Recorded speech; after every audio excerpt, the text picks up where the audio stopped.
I think I let everyone know yesterday that unfortunately Aaron Green, the Director of Student and Staff Services for LASD, is not able to join us this morning.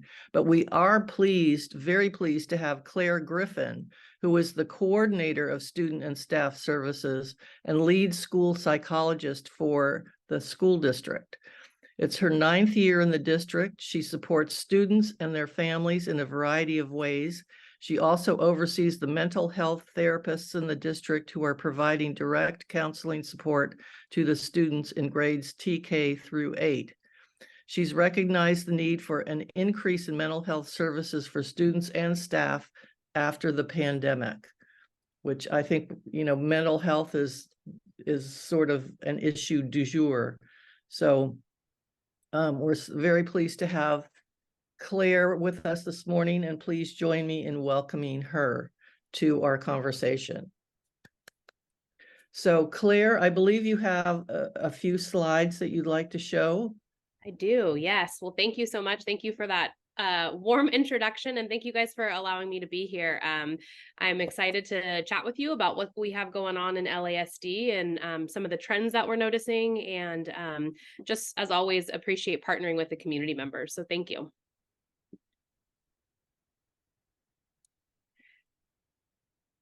So as Marie mentioned, I'm Claire Griffin. I'm the coordinator of student and staff services. And this is a newer role that we have in the district. And one of the reasons that this role was created because we just noticed the growing needs of the support needed for our students and our families.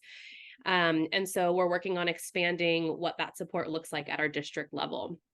So if you go to the next slide, just an overview of our district. I know several of you are former LASD parents, which is wonderful.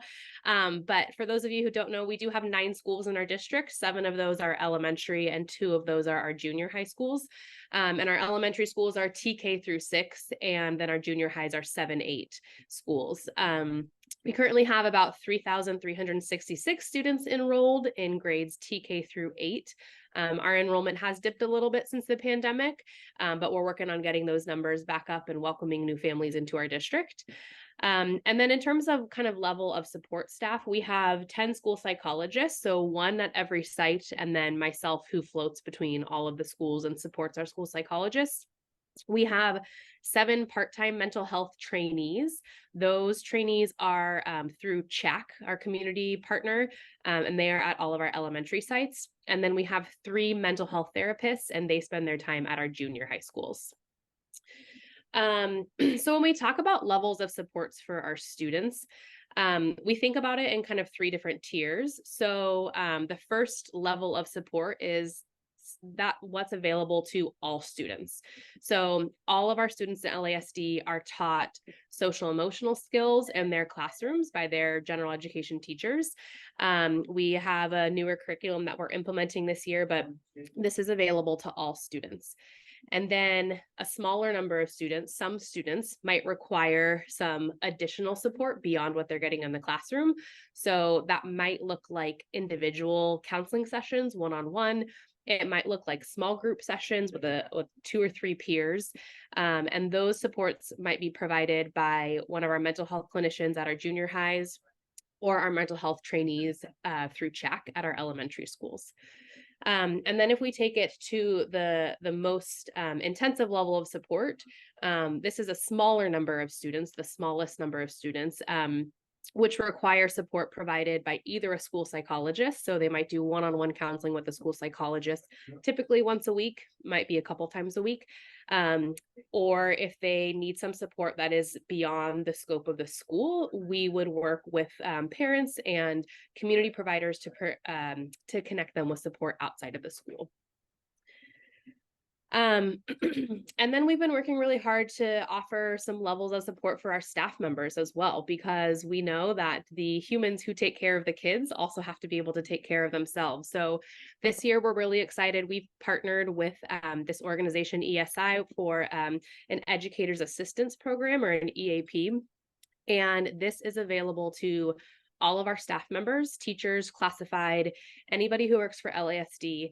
It's a free service, and when you go onto this website, there are a variety of services that are available. Anything from financial services, legal services, mental health services. It's a little bit overwhelming, to be honest, the amount of resources that are on there. But it's just a really well-rounded way that we can support staff. So part of my role too is when there's any staff who are maybe in crisis or are needing some extra support, I direct them to this website. I help them navigate through to get services. And the benefit of this too is it's completely confidential. It's free, so we as the district don't know who's accessing these services, and we don't take reports or anything on who's getting mental health services or who's accessing what services. We just want to make sure that they're provided. So that's just a really general overview of kind of what we've got going on in Los Altos and the supports that we have. I know there were some questions, but I'm prepared to, answer any questions or expand on anything that you guys would like clarification on. Thank you so much for that, Claire, for that introduction and for the overview of the district. I think that's very helpful. I also am an ex-LASD parent, so just FYI. So on the last slide, you listed a bunch of common mental health issues that the staff particularly face. Of those, which are the most common, would you say? Sure. So for staff members, we haven't taken any, data. We haven't asked staff members, what are you struggling most with? So most of my information that I have is just through my work with staff members. But I would say that it's probably similar to what a lot of other adults are facing right now in our post-pandemic world, which would be stress and fatigue. We are very proud of our teachers for how they just persevered throughout the pandemic. We were one of the only districts that opened up our doors pretty early for in-person learning for our schools, and that's largely attributed to our teachers. They wanted to get kids back in school as soon as possible, and I think they did a wonderful job, and I think a lot of them are pretty exhausted. And so as we're working to get back towards our pre-pandemic norms, I think stress and fatigue would probably be the biggest challenges that we're seeing with our staff members. Is that true of students and their families also? You mentioned family, so I gather that you would work with somebody's mom, for example, or dad or sister or something. Absolutely, yeah. So, it's interesting. The pandemic was really interesting when we had students learning at home. It was one way in which parents were able to get an insight into what was happening in the classroom that they had never had that visibility before. So one of the benefits was we noticed that there was a stronger partnership with parents and teachers because there was greater knowledge of what was happening in the classroom. But historically, the biggest mental health challenge that we've always faced in Los Altos, definitely at the lower levels, but in talking with my colleagues at the high school level too, it would be anxiety. So a lot of our students are struggling with anxiety. And so that sometimes that is, trickles down from family or family systems, what's happening in the home, but that's the biggest mental health challenge we see with students. Okay. Thank you. What about other rarer mental health problems? And, this wasn't on the list of questions, but it occurs to me that there's sometimes a stigma associated with admitting that one has a mental health issue. Sure. And so do you see that? Yeah. So, I have actually seen a shift in the stigma around mental health over the past 10 years that I've been in education. And I think that's attributed to a variety of things. One, I think the influence of social media has given students a platform to express, how they're feeling. And it can be a negative thing, right? When people are only showing the positive things that are happening in life. But we are noticing a trend with students of just trying to be really real and honest with how they're feeling. And what I think that does is that helps connect other people to see somebody else is struggling or somebody else is having similar issues as me.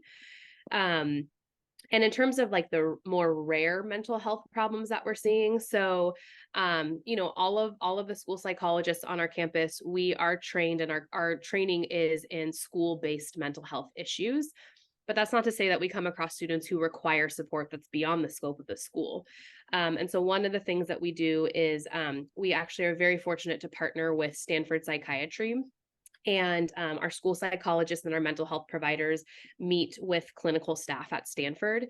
And this is really a place where we can just bring cases that are, we're struggling with or we need more support with the goal to connect families with supports that are outside of the scope of the school for those more acute cases.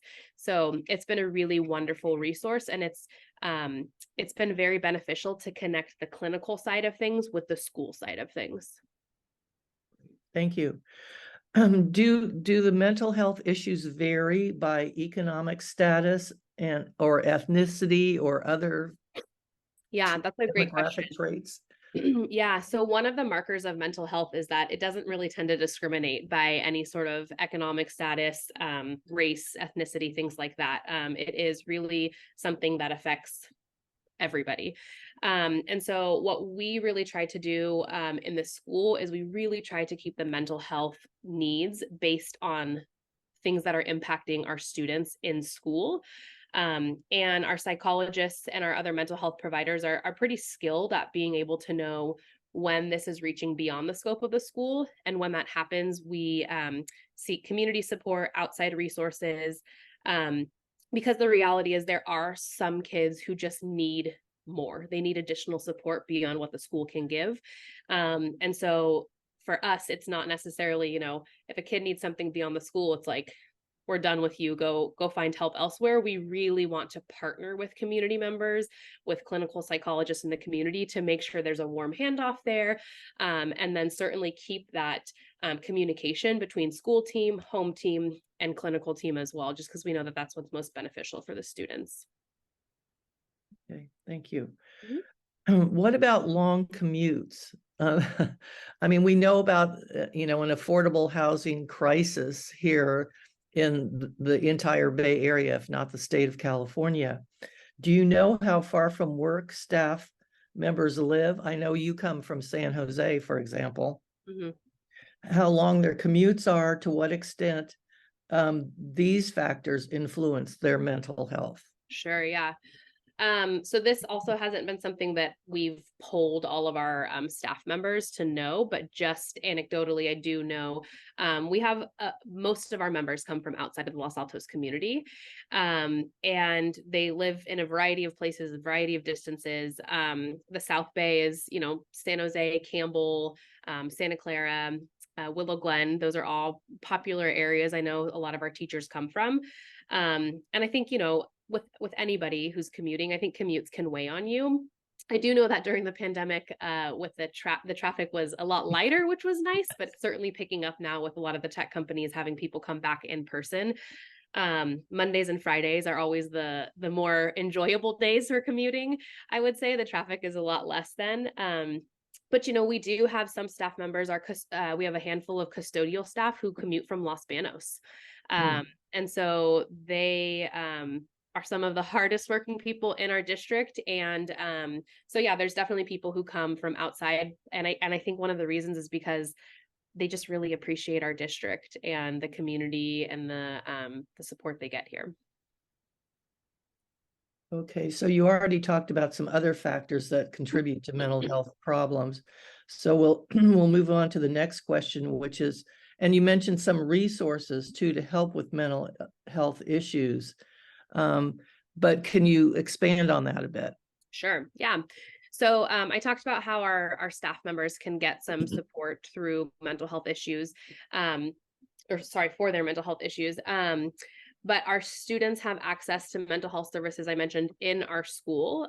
So this is a free service provided to families, which is great. One of the downsides is it does happen during school hours. So there has to be some sort of give and take happening there. So sessions are usually 30 to 45 minutes, which means the student would be out of class for about 30 to 45 minutes. But we definitely weigh, the benefits of that. If the student needs that support, then we definitely want to offer that to them. We could not do this without the partnership of CHAC, because they provide our mental health trainees at our elementary sites. So right now we are really excited to share that currently every student who needs support is being seen. We do not currently have wait lists for our mental health therapists at our elementary and junior high sites. This has been a challenge in the past where the number of students that need to be seen is greater than the support that we have. But we feel really good right now about the level of support that we have and the services that are being provided. And so we have kind of different levels of support too, in terms of short-term support. Maybe a student needs 6 to 8 weeks of meeting with an adult, or more long-term support. And then we do have immediate crisis support as well. A student might be in crisis and needs to be seen right away. So we address those levels of need as well. Thank you. Yeah. What other kinds of resources do you wish you had at your? So this is something we've had a lot of discussions about at our district level, particularly going through the pandemic, coming out of it. I think we are very fortunate to have a really strong community support from parents, and our students academically are for the most part pretty successful. One of our greatest concerns coming out of the pandemic was around the social emotional impacts that it would have on our students. Just knowing that a lot of the interactions were coming virtually behind a screen and what that would look like for returning in person.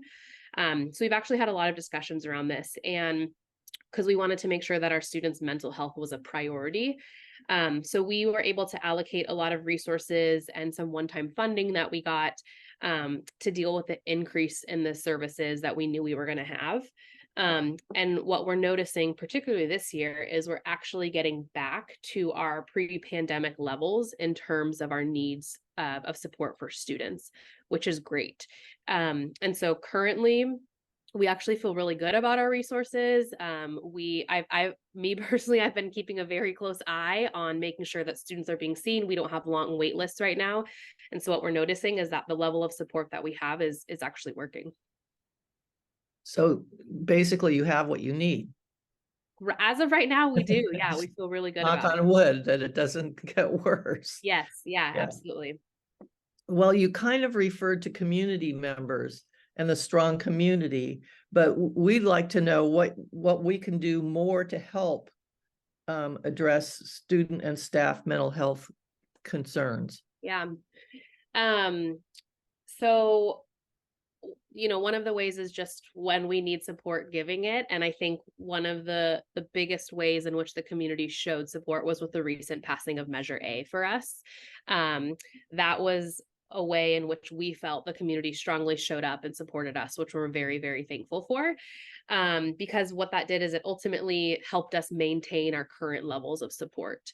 And then, the other thing that I would say is the school psychologists, but really, principals, other staff members, there are times when we might want to partner with certain community agencies. There might be some initiative that we're thinking of bringing to a particular school. And my experience is in reaching out and connecting with people, they've always been very receptive to wanting to work with us. And I think that that's great, just maintaining those lines of communication and the connection piece. So we work closely with the Los Altos Police Department, just with a variety of things. And they're so great about connecting us to different community organizations that can, partner with us or provide just different levels of support.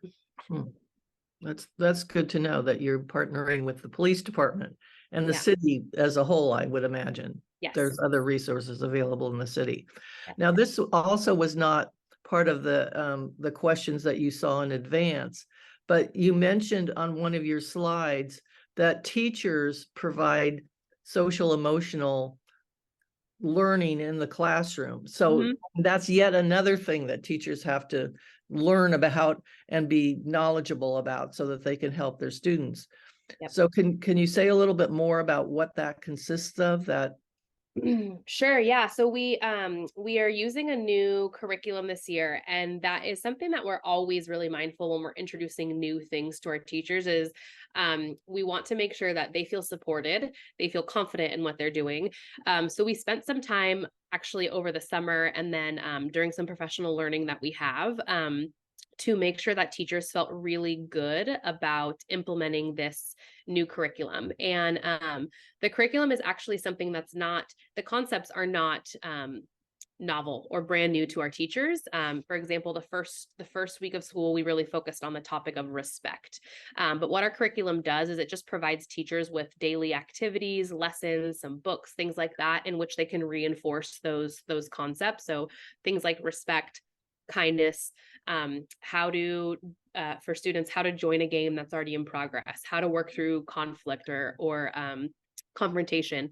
So those types of skills that, you know, sometimes we forget as adults that we just kind of develop those skills, but what we're realizing is sometimes those skills need to be explicitly taught to kids. And so, you know, a lot of kids just develop those naturally through natural consequences, trial and error. They're trying things out on the playground and they realize, ooh, maybe I shouldn't have responded that way. I'll respond differently in the future. But what we've noticed is when we give students the opportunity to explicitly teach those skills, then we see them generalizing more when they're out on the playground or on play dates or things like that. I think it's Okay. Did somebody have something they wanted to say? No? Okay. Well, we're about to take questions from the members, the attendees here today. But before we do that, Claire, do you have any closing remarks you'd like to make or share? Just a thank you. You know, I love working for Los Altos School District, and one of the reasons is because the community is such a great community to be part of, and so it's a wonderful place to come to work every day, and we really feel supported by our parent community, our community members. So just a thank you guys for the support. Well, thank you for joining us this morning. It's been quite enlightening. And I also failed to mention in the beginning that we reached out to a couple of school board members, Jessica Spicer and Steve Taglio. And Steve is one of the people who mentioned that mental health was an issue and that we should follow up on that. Yeah. So that's the reason you're here today. Great. I'm glad that you connected with them. Yeah, that's wonderful. Yeah. So Steve and I were on the CHAC board together for a number of years. Yeah. Okay, great. Wonderful. Okay, so before we open it up to questions, I just want to remind you to raise your virtual hand and I'll call on you. And then remember that it's one question per person until everyone has had the opportunity to ask a question, and no speeches, please.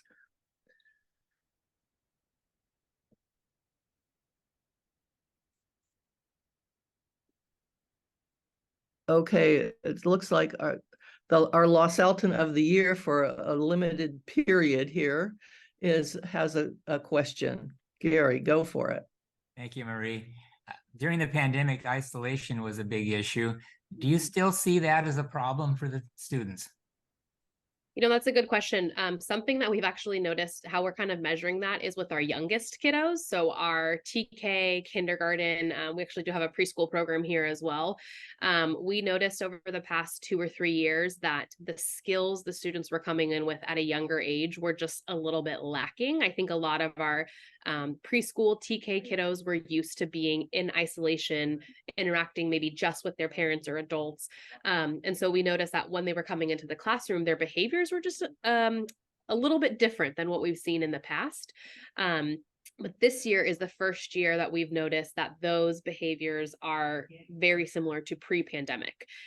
So isolation was definitely something we were concerned about. And we worked really hard to encourage face-to-face interactions.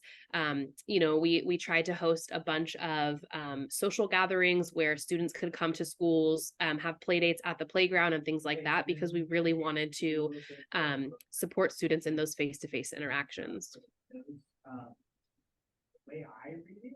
Thank you. Mm-hmm. And then we had another question from Claire, I believe.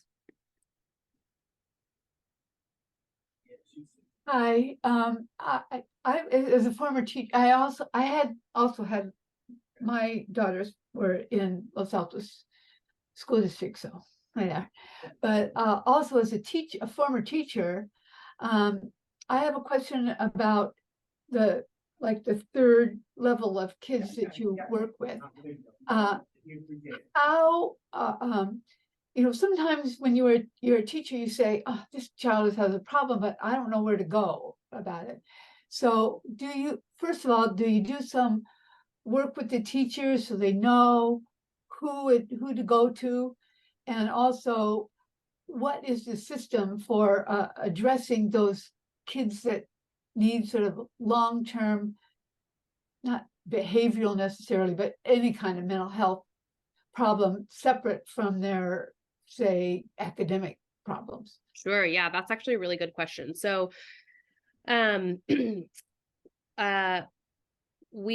here, what I'll start with is, we're very fortunate to have one school psychologist at every site. And the benefit of that is the role of the school psychologist at other districts is mostly split between several sites. But the wonderful thing that we have here is that they're there 5 days a week, and they support students who have academic needs, but they also have the ability to support students with social emotional needs, mental health needs. So one, just having that presence on campus, I think, is really beneficial. And they work very closely with the teachers on a variety of things. So our school psychologists are in classrooms, they're on the playground, they're everywhere. So they have a good sense of kind of what's going on at the school sites. But then with the teachers, in terms of them connecting with levels of support, they can always go to the school psychologist or the principal and talk directly about a student. But the reason that we have those different levels of support is because it almost acts like a screener for us. So when students are getting that classroom-wide instruction, teachers have a great sense of which students are really comprehending and grasping it, and then which students they might notice might need a little more support. And usually when they notice there's some students that need more support, the mechanism for seeking that support is they talk to the school psychologist about what's going on. And so we always try to address it first in the classroom, but if they are needing more, we reach out to our CHAC therapists and we try to arrange some either small group or one-to-one therapy with them. And then after they are going through that, if the CHAC therapist is saying, hey, I think the student needs more, then they might meet with a school psychologist, or the school psychologist, that might be the trigger for them to connect with somebody outside of the school setting. So it's kind of like a tiered level of support, but I would say that it really comes down to communication. And our teachers do a really wonderful job of advocating for student needs, whether it's social, emotional, or academic. They do a really good job of reaching out when they need support. Thank you. Yeah. Did that answer your question, Claire? Okay. Laura and then Jim. Hi, Claire. I just wanted to see if you could talk a little bit about the impact at the elementary school level, and also junior high, of social media, and how your staff is trying to address that. Sure. So I have a love-hate relationship with social media personally. And it is by far the biggest topic that I am personally focusing on in the school district. So last year I partnered with Captain Katie Kraus of the Los Altos Police Department, and we went around to all of the schools, talking to our audience was the parent community, just to try to educate parents on social media and its impacts. Because one of the things is our kids are so intelligent and so skilled, and they are experts at social media. I'm not going to try to pretend like I am an expert at all. They far outweigh the knowledge level than I do. And so social media, it's hard because it can be a positive tool and it can be a great source of stress for students. So with that being said, what we're trying to do is we're trying to educate our parent community on how they can support their students when they're on social media, because realistically, we don't at our district, we don't allow students to have cell phones or things like that on them while they're at school. So they should be away in their backpacks. So a lot of what is happening in social media happens maybe at home or outside of school hours. Having said that, though, stuff certainly trickles into school because there's stuff that happens with students outside of school, and it affects people in school. So we do work a lot with students who are engaging in some maybe inappropriate behaviors on social media. And then what we do as a district is we really try to educate our students. We actually start in TK. We have digital citizenship lessons, where we educate our students on how to appropriately use technology. And there's a lot of different lessons that we use to teach them safe habits. And then so that's kind of like our proactive or our preventative strategies that we do. And then last year, again, Captain Krause and I went to Egan, and we'll go to Block and Egan this year, but we went to one of our junior highs and actually had an assembly with, we talked to the entire student body around the dangers of social media. And we basically just wanted to warn our students, because most of our students at the junior high level do have social media, but we wanted to give them a little bit of a preview of what it was going to look like in high school, when that certainly becomes much more of a presence in their lives. So we attacked it from a kind of different lenses, where I talked about the more social emotional aspects of it. And then Captain Krause was able to very gently bring in the legal aspects of it, which I think was very eye-opening for students. And so we wanted to educate them in that setting. You know, I just went to a wonderful talk a couple weeks ago that we hosted here, partnering with CHC and Los Altos Police, and then again to the challenge team with Mountain View Police, Los Altos Police, where the topic was social media. And one of the most beneficial things that I heard was social media is not going away. Like, it is here to stay. And our students are truly skilled and experts at it. So what we can do as adults is really support them, be co-consumers of social media. So something that I tell parents is sit next to your kid and see what they're doing. Ask them to educate you on the different apps, on the things that they're doing, just so that you can have awareness of what's going on. But it's tricky. It is really, really tricky. It's not something that I grew up with or was used to in the school setting, but it is absolutely a factor that we address in schools. Okay, Laura. Okay, over to Jim then. All right, thank you, Claire, and great to hear what you're doing with social media. This is just a curiosity thing, and you may have said it, but I missed it. When does the social and emotional learning kick in? Is there a particular grade level that kind of starts, or does that kind of like ramp up from kindergarten? Good question. Our curriculum is for our TK through 8th grade, so every single student gets it, every grade level, and it started day one actually of our school year. So every week has a different theme, and so our littlest learners, our 4-year-olds, are getting developmentally appropriate. All of the lessons are developmentally appropriate, but all of our students are getting social emotional learning in the classroom. Thank you. Yeah. Okay. I don't see any more hands raised. So Laura's question about social media triggered for me a question about artificial intelligence. And so, Claire, to what extent, if any, are you using artificial intelligence in your delivery of services? Sure. I wish our superintendent was here for this, because she has been kind of digging into artificial intelligence. So me personally, I don't know a ton about it. What I can share with you is that is also starting to creep into the classrooms. We see it, I would say, less at the elementary level. I imagine the high school deals with it a lot more.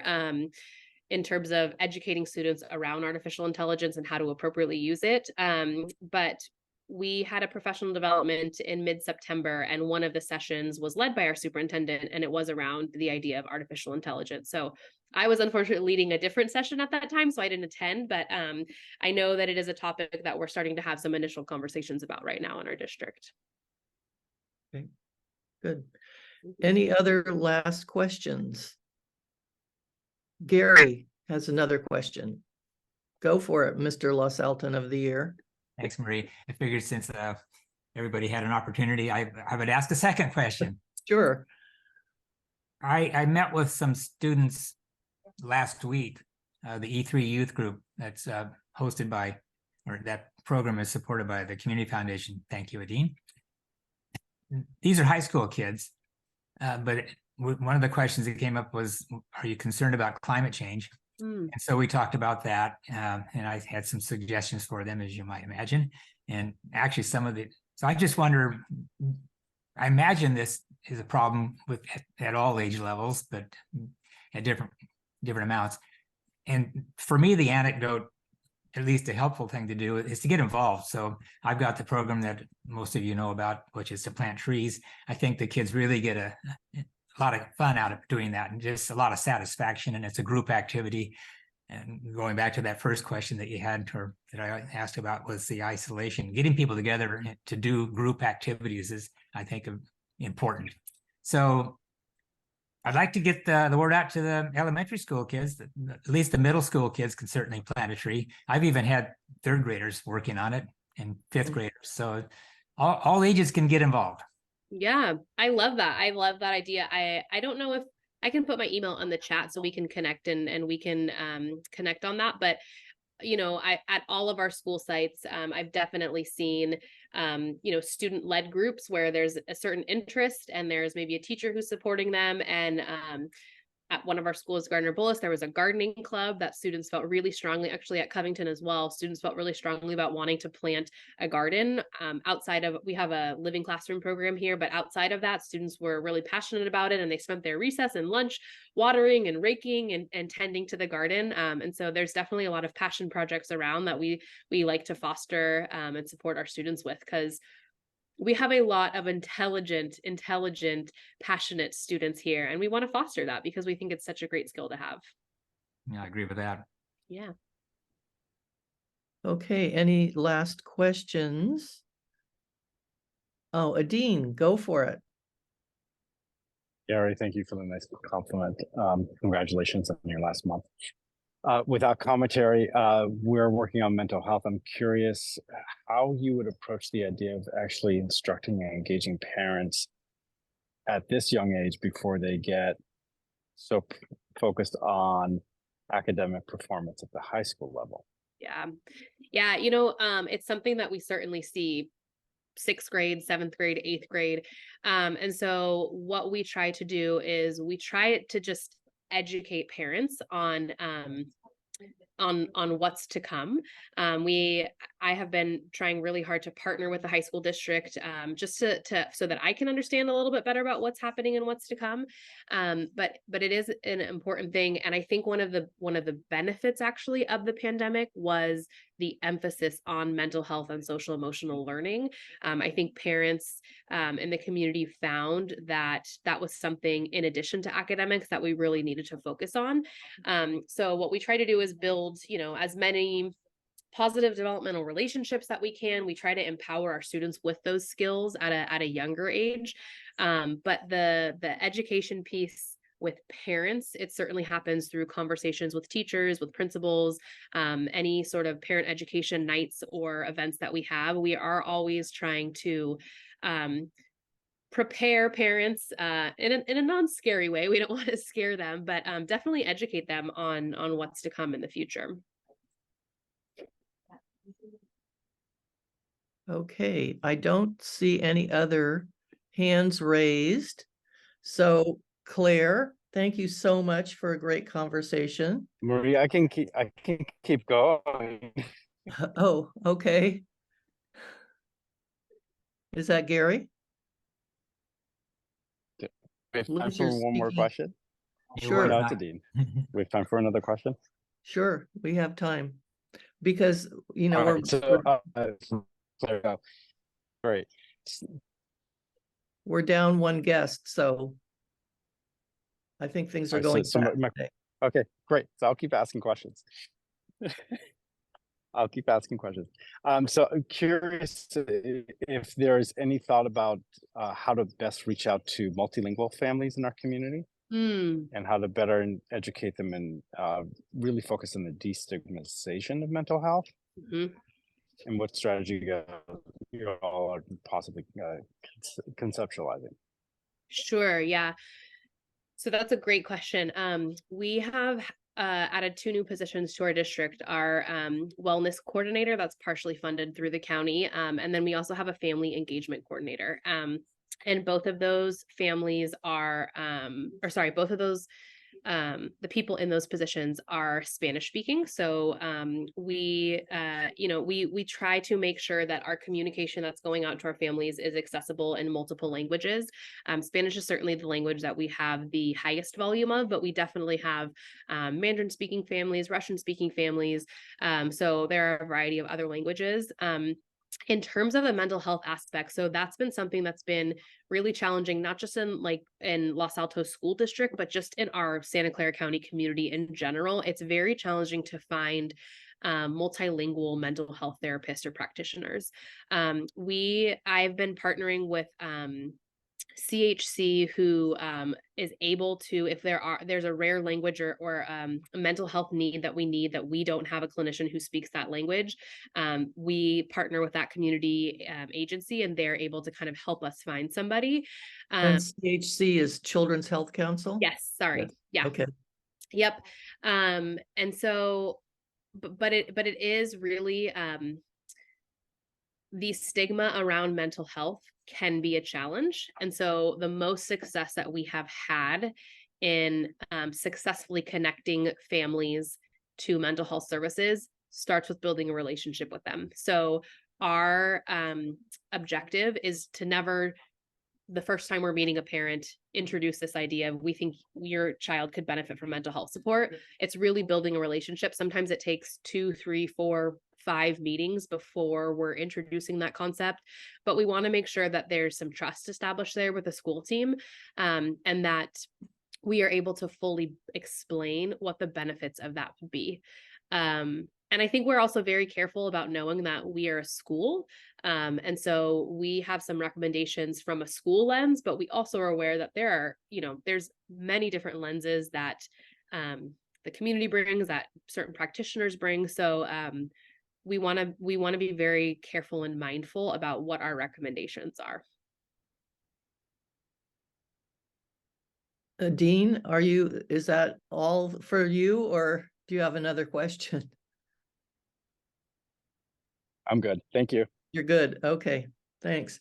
Well, I think it's about time to wrap up here, but a few announcements first. Our next meeting will be on Friday, December 1st from 8:30 to 9:30 via Zoom again. Please join us for Building Strong Neighborhoods with 2022 Los Alton of the Year, Gary Hedden. Thank you, Gary, for agreeing to be our guest on that program. So that's December, what day? December 1st. December 1st, next month. Okay. I can't believe it's December already. It's awful. If you would like to be added to the mailing list for the Community Coalition, and you will get notices of these meetings, please send an email to info@losaltoscommunitycoalition.org. And I think that this email has already been posted in the chat for your convenience. We want to thank the Los Altos Mountain View Community Foundation for providing Los Altos Community Coalition with financial and in-kind support. And please, everyone, join me in thanking Claire for a great discussion. We look forward to seeing you all in 2 weeks. Thank you, Claire. Thank you, Claire. Thank you guys very much. This was wonderful. Thank you.